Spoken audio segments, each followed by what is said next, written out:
thinking takes a lot of energy, and we are not designed to consume a lot of energy.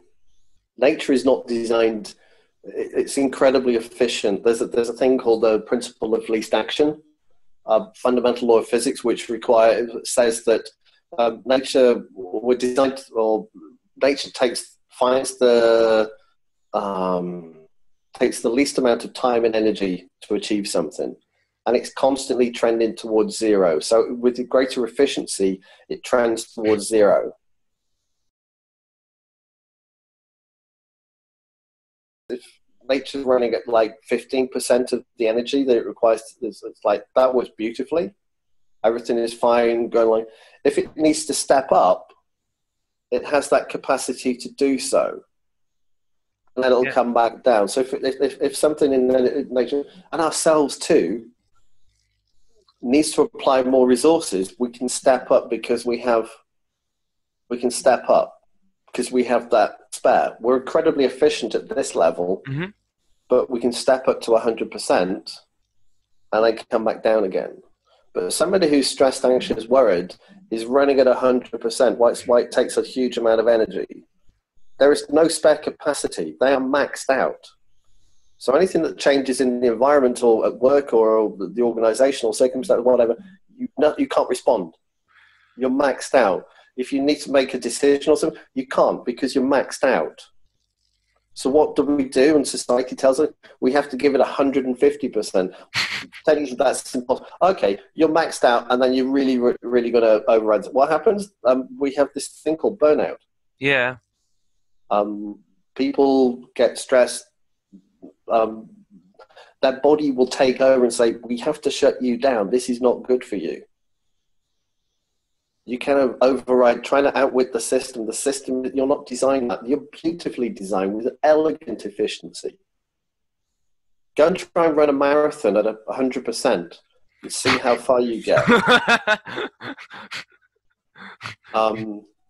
Somebody told me recently that of all the people in athletics, it's the sprinters that require the most sleep. Yeah. It was me, I know. That was good. Thank you. Yeah. I thought that was brilliant. Thank you very much for that one. I loved it.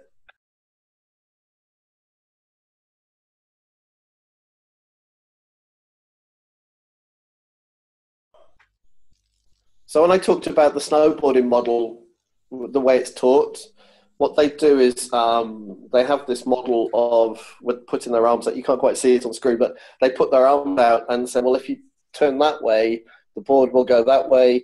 And if you turn that way, the board will go the other way, and go, oh, wow, this is how you turn a board, which is great. It kind of looks like that. Okay, now you stand up. If you stood up with your arms out here, balance-wise, you're maxed out. You're at 100%. You're on a slope on uneven terrain. You've got people coming in from you left, right, all over the place. You're maxed out balance-wise. You're at 100% balance. The slightest knock, jolt, you can't respond to it. What happens? You fall over. What happens up here? Your hands are out up here. Your upper body is stiff. You know, it takes a lot of energy to hold your arms out here. You get tired. What happens when we get tired? We start to make mistakes. You know, our body aches. It consumes a lot of energy to do this. It doesn't work. It's a byproduct. It looks like, okay, what we're trying to do is help people to turn a snowboard because that's what we think. The downside of that is, the side effect is they're maxed out balance-wise, so they will fall over a lot. A lot. Really, really a lot. Yeah. It hurts. And the other byproduct is that snowboarding works from kind of not quite head down, but from the top down to the board. When you stiffen up your upper body, you can't, you lose all the fluidity in your body, the softness, the suppleness to move. So you can't turn it. It's exhausted. But that's generally how it's taught. Yeah. Most people think in life we have to make a big radical change in something. But no, it's just the tiniest of degrees that can make a big difference. On a pair of skis, on a pair of skis, it's the difference between your foot like that on a pair of skis and just that a few degrees. All it does is engage the edge of the ski, the edge, into the snow, and then that'll turn a ski. Yeah. That's all you need to do. Edge of the ski. They have turning. They have steering wheels built in. It's called the radius of the ski. It's built in to turn. So do you just angle tilt it a few degrees, engages, that's enough. It's not a big amount of energy. If you're using a lot of energy to do something,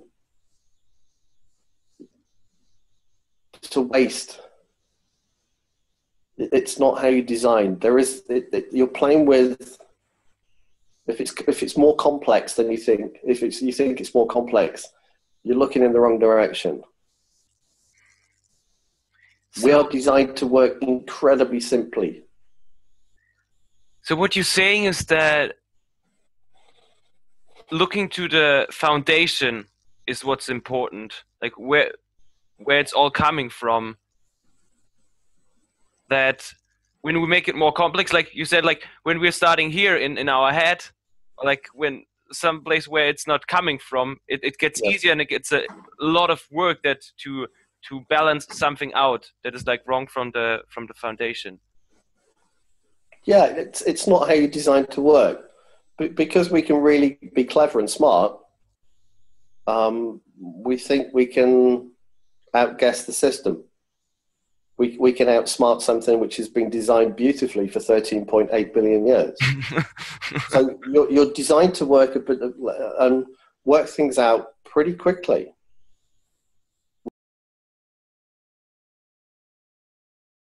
I'm by the beach at the moment, and the tides come and goes. But if you didn't know about where that came from, you could get really clever about why the water goes in and out. And sometimes it's different times of the year. It comes in a bit more, or it goes out a little bit less. Mm-hmm. And we can get really clever and try and explain that and come up with lots of different explanations because we're seeing the results. Yeah. Oh, the tide goes in and out. The tide goes in and out. But the cause of that, there's this kind of big lump of rock that kind of circumnavigates the world called the Earth. And it's the gravitational pull of the moon moves this giant body of water.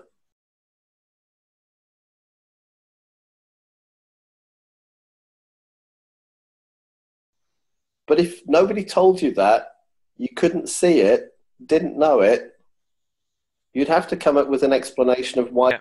And because we're really clever people, we can come up with all manner of things. It's because you see the results. And so you look for the cause around what you can see, not what you can't see.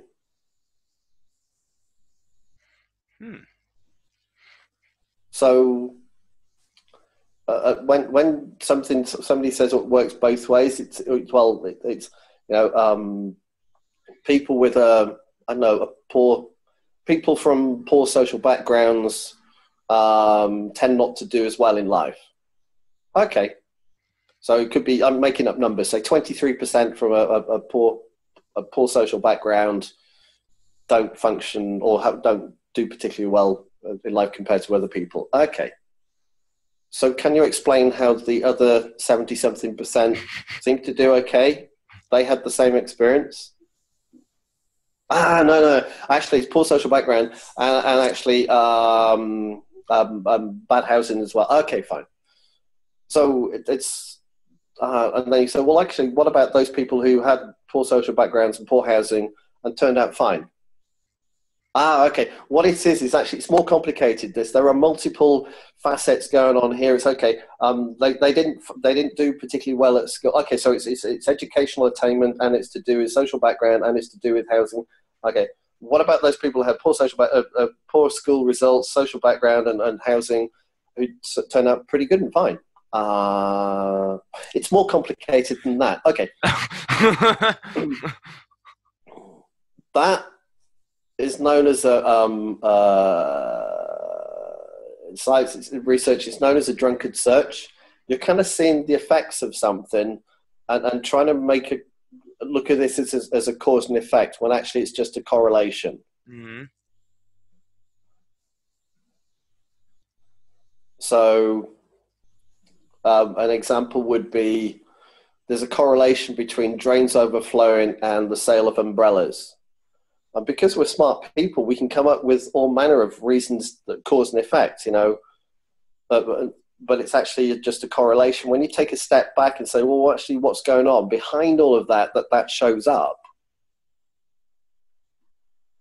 Oh, it's raining. That's what's going on behind it. And I'm always interested in, if you get variable results, or if you get it's unpredictable or inconsistent, or you're looking at percentages, probabilities, even though it seems to have a compelling logic behind it, and even though millions of people seem to think it has a compelling logic behind it, it's like, does it explain it all the time? No. Okay, that's a correlation. What's going on behind that? The internet, force for peace, force for evil. Okay, that means it's not the internet then. If it works both ways, what's going on behind that?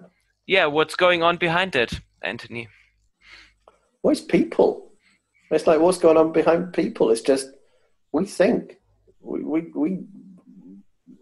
think. We create our own experience in the moment, and it kind of looks real. And we're trying to make sense of what's going on around us. And that's kind of normal.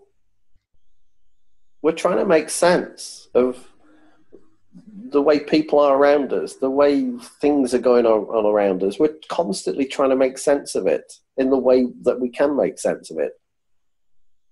And sometimes as a consequence, that trying to make sense of it, our behavior shows up based on how we see it. And sometimes it's kind of useful, and sometimes it's less useful. But we're all just trying to make sense of what's going on around us. But it's where it comes from isn't from the thing. It's not from the internet. It's not from skiing. It's not from snowboarding. Where's it coming from? It's coming from you. Because the internet doesn't change. My bottle of water doesn't change. Okay, but I can have a different experience of it. There's a Chinese phrase, I think, which it says he lies like an eyewitness, which means that you could have 30 people witness an accident or something that happens. You will hear 30 stories. Yeah. The next day, you will have 30 different stories. The next day after that, it'll change. Because it's how we see it in the moment. Yeah. The event hasn't changed. Because we're not talking about the event. The event no longer exists. We can complain about people going, so-and-so makes me angry. Great. You haven't seen them for a week. Are they still making you angry? Yeah, they're making me angry. But they're not here. So who has to create the anger? That's the mind-made illusion of it. It kind of looks like, no, they've gone. They've left the room. You haven't seen them for a week. You haven't seen them for 5 years. They're still making me angry. They can't do that. Who has to do that? And it's not a blame or a criticism. If you didn't know anything different, if society was kind of complicit in all of this, and they go, yeah, I can understand why so-and-so, you haven't seen them for 5 years. Yeah, I can see how they make you angry. Then you go, oh, yeah, that seems to make sense. Yeah, they make me angry. But who has to create anger?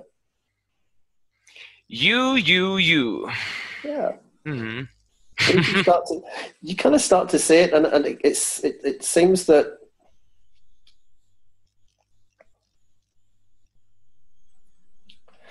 it seems that kind of at one level that you can get really annoyed with it. Oh my God, it is me. But I haven't found that. What I've found is people kind of start to understand what I'm talking about. It kind of gives hope. It kind of gives, well, hang a minute, if it's me, why would I do that? It doesn't make sense. We're trying to make sense of what's going on around us. It doesn't make sense to annoy myself. Why would I do that? It doesn't make sense to blame other people. It's like, it doesn't make sense. Okay, that means I can do something different. It kind of looks like people would just go, oh my God, yeah, it is me, and a depth of despair. It's like, no, you've kind of got something that's an intellectual level rather than an understanding, a deeper understanding, where something really makes a difference in your life. I found that people, they go, well, I don't have to buy into that. Yeah. I can have a different experience. Yeah, other experiences will come along. You kind of have a different relationship with yourself and other people around you. The kind of stress, anxiety, worry, it starts to fall away. You start to see differently, start to see much more clearly. So the kind of ability to make decisions, you're not spending energy on all of that kind of stuff. You suddenly go, oh, well, that's a weight off my mind, isn't it? I don't have to pay attention to all that stuff I've made up in the first place. Why would I do that? Doesn't make sense. So what happens, I've found, is for people is they don't have to think of or will themselves into doing something. I've noticed that they find themselves doing something else. They find themselves behaving differently. They find themselves reacting to situations differently. They find themselves. They don't have to do it because their perspective has changed. So that means their frame of mind has changed, which means that their thinking will have changed, which means that their feelings will have changed, which means if they act upon that, their behavior will change.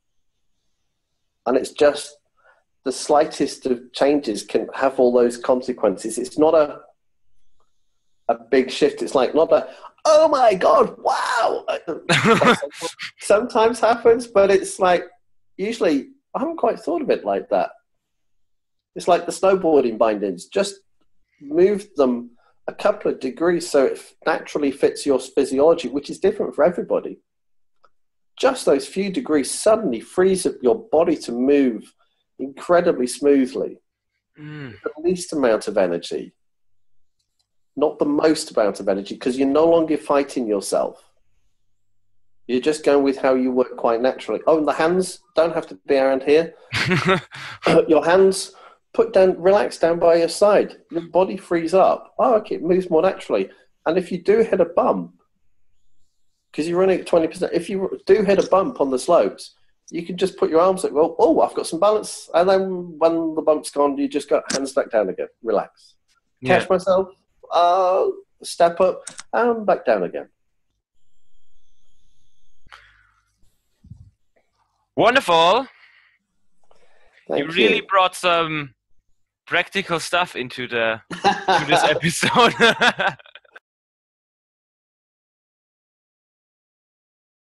Then you go to? Several ways to connect with me. Either my email address on skicology.com or email me at anthony@headstuff.eu. Yeah. And if you want to improve your skiing, you can, just...